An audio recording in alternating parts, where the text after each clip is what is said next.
sunk in gradually on me over 25 plus years, and this might have been the best job I did of sticking with a game plan all week. Every time I would waffle a little bit, that's why I had Scott Verplank and Jeff Sluman and my assistants. Every time I'd go, hey, you know what? They want me to sit Keegan and Phil doesn't want to sit, and I mean, he doesn't want to play. He says he's done, and stick with the plan.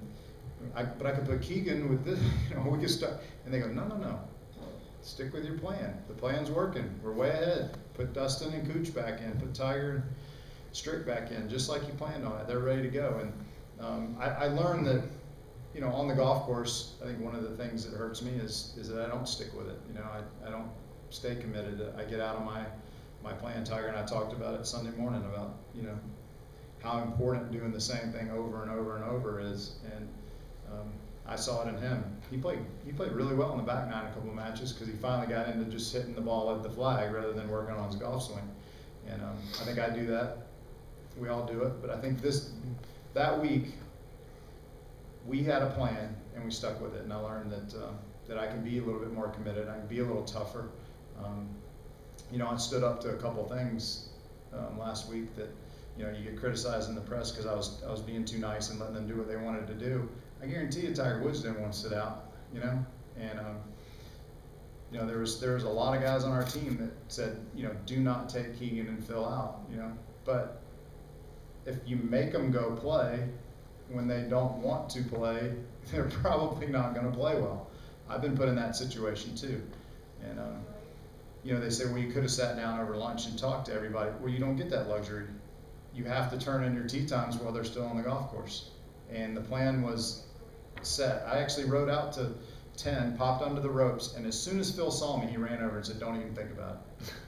He knew why I was there. I wasn't there to watch. He was winning, I was there to see if I could talk to Bones and see if they would play. And he said no, but the domino effect from that is that you got to sit somebody if you put Keegan and Phil back in. Well, I had sat Cooch and Dustin twice. If there's anything that, to me, that didn't look very smart, is sitting Dustin and Cooch. They didn't play an alternate shot match. So, everybody watches sports on TV and thinks they know how they could have done it better. And in our team room, everybody was sold on it, and pretty much when we were up by 4, nobody was arguing very much. And I know they weren't arguing with Mark James either when he was 4 up, but then something bad happens, it gets turned around, and that's my job. That's why I signed up for it. I said right from the beginning, I know I'm going to be in the same boat as Lanny or Tom or any captain that lost.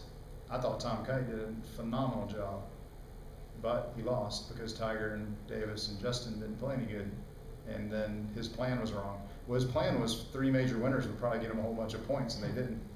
And that's kind of what happened to us. My plan was I had Brant Snedeker and Jim Furyk and guys that putted really, really well. I didn't plan on the Europeans putting like Brant Snedeker, and they did it down the stretch, and we didn't, and that was ultimately the difference.